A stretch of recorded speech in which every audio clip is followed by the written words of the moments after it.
कुठं बी खाल्लंय किती बी खाल्लंय कसं बी खाल्लंय तरी अजून मागतय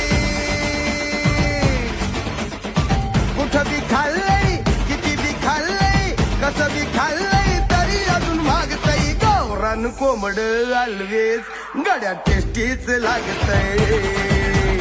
गावरान कोंबड always गड्या टेस्टीच लागतय कुठं बी खाल्लंय किती बी खाल्लंय कसं बी खाल्लंय तरी अजून मागतय कुठं बी खाल्लंय किती बी खाल्लंय कसं बी खाल्लंय तरी अजून मागतय गावरान कोंबड always टेस्टीच लागतय